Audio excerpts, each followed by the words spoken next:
Mis hermanos, ¿cómo están? Gracias por venir. Vamos a continuar estudiando el libro de Marcos. Y recuerden, mis hermanos, de compartir. Compartan con aquellos que necesitan escuchar la palabra de Dios. Y también, si necesitan una copia de esta presentación, vayan al internet a escuelasabática2000.org y obtengan su copia completamente gratuita. Hoy día vamos a estudiar apresado y juzgado. Jesús fue apresado y juzgado. Y vamos a orar, mis hermanos. Querido Dios que estás en los cielos, estamos estudiando que tú has venido aquí para salvarnos. En esta oportunidad vamos a estudiar cuando fuiste apresado y juzgado.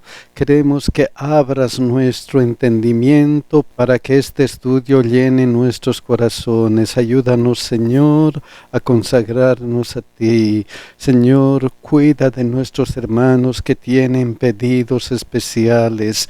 Bendice a aquellos que han puesto su pedido en el internet. Y también, Señor, cuida de nuestros hijos. En el nombre de Jesús, amén. El versículo de memoria, Marcos 14:36. Abba Padre, todas las cosas son posibles para ti. Aparta de mí esta copa, sin embargo, no lo que yo quiero, sino lo que tú quieras. Estamos estudiando cuando Jesús fue apresado y juzgado. Y el primer día titula Inolvidable, una cosa inolvidable. Vamos a ver qué es. Marcos 14:1. 2 días después era la Pascua y la fiesta de los panes sin levadura. Y buscaban los principales sacerdotes y los escribas cómo prenderle por engaño y matarle. Entonces los escribas, los fariseos, los dirigentes judíos estaban maquinando matar a Jesús. Marcos 14:3, ¿qué es lo que dice? Pero estando él en Betania, en casa de Simón el leproso, y sentado a la mesa, vino una mujer con un vaso de alabastro de perfume de nardo puro de mucho precio. Esa mujer, según los otros evangelios, era María. En contraste, había un hombre. Miren lo que dice aquí, Marcos 14:10-11. Entonces Judas Iscariote, estaba María, la de esta historia, y también Judas Iscariote, uno de los 12. Entonces, ¿qué pasó con estos dos personajes? Miren lo que dice. Y María, quebrando el vaso de alabastro, se lo derramó sobre su cabeza. Decidió honrar a Jesús con ese costoso perfume. ¿Qué pasó con Judas? Miren lo que él decidió. Fue a los principales sacerdotes para entregárselo. Entonces Judas decidió traicionar a Jesús. Dos decisiones importantes. Y mis hermanos, todos los días tenemos que tomar decisiones, o a favor de Cristo o en contra de Cristo. Debemos pedir a Dios que nos ayude a tomar decisiones a favor de Cristo. Luego, ¿qué pasó? Miren lo que dice aquí. El perfume era de mucho precio y se lo derramó sobre su cabeza. Marcos 14:15 dice el precio, más de 300 denarios, el sueldo de un año entero. Entonces lo que hizo María fue un acto de abnegación, un acto de amor. ¿Qué pasó con Judas? Miren lo que dice aquí. Y prometieron darle dinero. Y es interesante que Judas estaba siempre tras el dinero. ¿Por qué? Porque él dijo, porque podía haberse vendido por más de 300 denarios y haberse dado a los pobres, y murmuraba contra ella. Miren lo que añade Juan 12:5-6 acerca de lo que dijo Judas. ¿Por qué no fue este perfume vendido por 300 denarios y dado a los pobres? pero dijo esto no porque se cuidara de los pobres, sino porque era ladrón y teniendo la bolsa sustraía de lo que se echaba en ella. Entonces lo que hizo Judas fue un acto de codicia, no de abnegación. Quería más y más para sus bolsillos. Marcos 14, 6 al 9 continúa. Pero Jesús dijo: dejadla, ¿por qué la molestáis? Buena obra me ha hecho. Siempre tendréis a los pobres con vosotros, y cuando queráis le podéis hacer bien. Pero a mí no siempre me tendréis. Esta ha hecho lo que podía, porque se ha anticipado a ungir mi cuerpo para la sepultura. Entonces María, buena obra hacia Jesús ha hecho. María había hecho una obra buena para Jesús. Es que cuando decidimos seguir a Jesús, nosotros actuamos con abnegación y hacemos buenas obras para Jesús. Pero si decidimos ir en contra de Jesús, ¿qué es lo que hacemos? Miren lo que dice aquí. Y Judas buscaba oportunidad para entregarle. Judas buscaba un buen momento para traicionar a Jesús. Qué contraste entre estas dos personas. Pero lo que se dice de María también se aplica a Judas. Miren lo que dice aquí. De cierto os digo que donde quiera que se predique este evangelio, en todo el mundo también se contará lo que está hecho para memoria de ella. Entonces estas dos historias serían parte de la proclamación de las buenas nuevas de salvación cuando se predique este evangelio. Y mis queridos hermanos, cuando nosotros hacemos buenas obras para Jesucristo, son testimonios que predican el Evangelio de Cristo. El segundo día dice la última cena. Vamos a ver Marcos 14, 12. El primer día de la fiesta de los panes sin levadura, cuando sacrificaban el cordero de la Pascua. Entonces vamos a ver el sacrificio del cordero de la Pascua y el sacrificio, ¿qué es lo que simbolizaba? Miren lo que dice Éxodo 24, 8. Entonces Moisés tomó la sangre y roció sobre el pueblo y dijo: he aquí la sangre del pacto que Jehová ha hecho con vosotros sobre todas estas cosas. La sangre del cordero siempre ha sido un símbolo de salvación. Por eso la sangre del cordero está vinculada con la salvación, como en este caso la salvación que Dios hizo con el pueblo de Israel al librarles de la esclavitud de Egipto. Pero ¿quién era el Cordero? Juan 1:29 dice: he aquí el Cordero de Dios que quita el pecado del mundo. ¿Quién era el Cordero? Jesús es el Cordero de Dios para salvación, para quitar el pecado del mundo. Marcos 14, 22 al 24 muestra cómo Jesús dirige esta Pascua. Y mientras comían, Jesús tomó pan y bendijo, y lo partió y les dijo diciendo: tomad, esto es mi cuerpo. Lucas 22, 19 explica y dice: y tomó el pan y dio gracias y lo partió y les dio diciendo: esto es mi cuerpo que por vosotros es dado. Entonces el pan en la Santa Cena simboliza el cuerpo de Cristo. Pero miren cómo continúa aquí: y tomando la copa y habiendo dado gracias, gracias, les dio y bebieron de ella todos y les dijo: esto es mi sangre del nuevo pacto, que por muchos es derramada. 1 Corintios 11, 23 y 24, el apóstol recalca lo que Jesús había dicho: porque yo recibí del Señor lo que también os he enseñado, que el Señor Jesús, la noche que fue entregado, tomó pan, y habiendo dado gracias, lo partió y dijo: tomad, comed, esto es mi cuerpo, que por vosotros es partido. Haced esto en memoria de mí, haced esto en memoria de mí. Entonces Jesús instituye el servicio de la Santa Cena para recordarnos el sacrificio que hizo para salvarnos. Luego, 1 Corintios 11, 25 al 26 continúa: asimismo, tomó también la copa después de haber cenado, diciendo: esta copa es el nuevo pacto en mi sangre. Esta copa que simboliza mi sangre es el nuevo pacto. ¿Qué clase de pacto? ¿Qué clase de pacto? Miren lo que dice Hebreos 10, 14 al 17.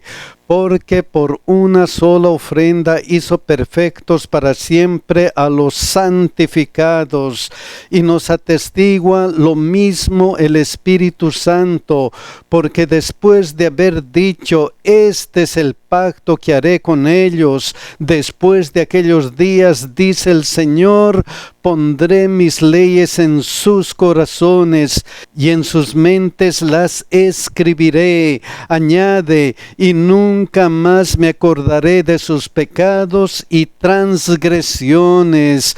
Entonces el sacrificio de Cristo, la sangre en la cena, representa el nuevo pacto de perdón que pone en el corazón la ley de Dios, que nos capacita para guardar la ley de Dios. Mis queridos hermanos, si queremos ser buenos cristianos, si nosotros queremos guardar la ley de Dios tal como dice la Biblia, lo único que tenemos que hacer es entregarnos continuamente a Dios, porque Él va a poner sus mandamientos en nuestro corazón, en nuestra mente, y nos va a ayudar a ser buenos cristianos.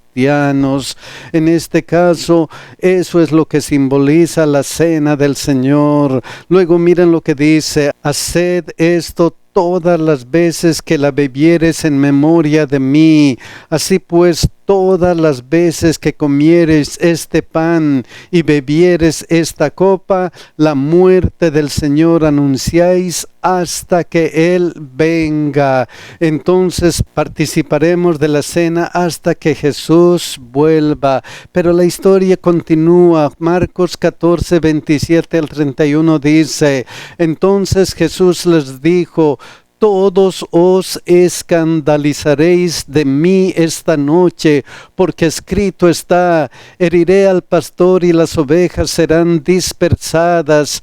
Pero después que haya resucitado, iré delante de vosotros a Galilea. Entonces se escandalizarán porque yo voy a morir. Pero ¿qué pasó? Entonces Pedro le dijo: aunque todos se escandalicen, yo no. Pedro, aunque todos lo hagan, yo no, nunca voy a caer. Y le dijo Jesús: de cierto te digo que tú hoy, en esta noche, antes que el gallo haya cantado 2 veces, me negarás 3 veces. Mas él con mayor insistencia decía: si me fuere necesario morir contigo, no te negaré. También todos decían lo mismo. Mis queridos hermanos, a veces estamos dispuestos a hacer todo por nuestro Señor Jesucristo, pero a veces eso no está en nuestro corazón. Este pueblo de labios me honra. El tercer día dice Getsemaní. Marcos 14, 32 al 34 dice: vinieron pues a un lugar que se llama Getsemaní, y dijo a sus discípulos: sentaos aquí entre tanto que yo oro. Entonces la oración de Jesús en el Getsemaní, y tomó consigo a Pedro, a Jacobo y a Juan, y comenzó a entristecerse y a angustiarse, y les dijo: mi alma está muy triste hasta la muerte, quedaos aquí y velad. Entonces Jesús se entristece y se angustia, su alma está muy triste hasta la muerte. ¿Qué necesitaba Jesús en ese momento? Él necesitaba el apoyo de sus discípulos. Miren lo que dice Filipenses 4:14 con relación a ese apoyo: bien hiciste en participar conmigo en mi tribulación. Es bueno apoyar a las personas cuando tienen problemas en sus tribulaciones. Jesús necesitaba ese apoyo, pero ¿qué pasó? Jesús acudió 3 veces a sus discípulos en busca de consuelo. Marcos 14, 35 al 36 dice: yéndose un poco delante, se postró en tierra y oró que si fuera posible pasase de él aquella hora, y decía: Abba, Padre, todas las cosas son posibles para ti, aparta de mí esta copa. Jesús estaba en angustia, su alma estaba triste. Miren cómo dice y explica Lucas 22:44 este momento: y estando en agonía oraba más intensamente, y era su sudor como grandes gotas de sangre que caían hasta la tierra. ¿Por qué, mis hermanos, estaba él con esa angustia? ¿Por qué reflejaba esa agonía? ¿Y por qué él estaba orando más intensamente? ¿Por qué? Miren qué es lo que estaba pasando. Isaías 53, 4 al 5: ciertamente llevó él nuestras enfermedades y sufrió nuestros dolores, y nosotros le tuvimos por azotado, por herido de Dios y abatido. Mas el herido fue por nuestras rebeliones, molido por nuestros pecados. El castigo de nuestra paz fue sobre él, y por su llaga fuimos nosotros curados. El destino de un mundo perdido tembló en el Getsemaní. Por eso la angustia de Jesús, él sentía esa gran responsabilidad de salvarnos. Él estaba llevando el pecado, y lo que hace el pecado es separar de Dios. Él sentía esa separación de su Padre, y por eso él estaba en esa gran angustia. Pero ¿qué dijo él? Mas no lo que yo quiero, sino lo que tú. Jesús se sometió a la voluntad del Padre para salvarnos a cada uno de nosotros. Qué amor el de Jesús para salvarnos a cada uno de nosotros. Oh, mis queridos hermanos, Jesús sufrió lo que nosotros debíamos haber sufrido. El cuarto día dice: dejando todo para huir de Jesús. Marcos 14, 43 al 46. Luego, hablando él aún, vino Judas, que era uno de los 12. Vamos a ver la traición de un colaborador cercano, y con él mucha gente con espadas y palos de parte de los principales sacerdotes y de los escribas y de los ancianos. Y el que les entregaba les había dado señal. El que les entregaba, el corazón de Judas no estaba con Jesús.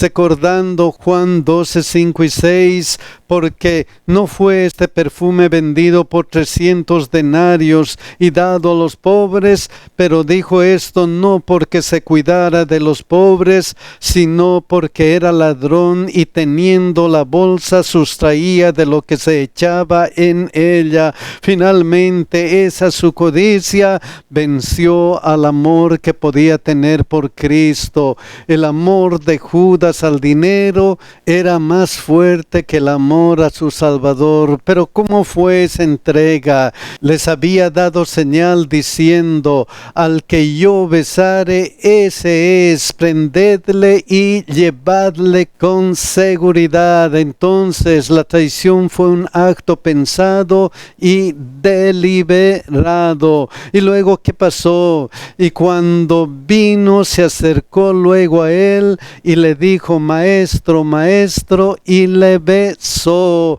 Qué pena, mis hermanos. Judas trató de ocultar su traición bajo el disfraz de la amistad. Maestro, maestro, y le besó. El beso de la traición. Y lo que sigue, entonces ellos le echaron mano y le prendieron. Finalmente Jesús es apresado. Y luego en Marcos 14, 47 al 50 dice: pero uno de los que estaban allí, sacando la espada, hirió al siervo del sumo sacerdote, cortándole la oreja. Y respondiendo Jesús le dijo: ¿cómo contra un ladrón habéis salido con espadas y con palos para prenderme? Cada día estaba con vosotros enseñando en el templo y no me prendisteis, pero es así para que se cumplan las Escrituras.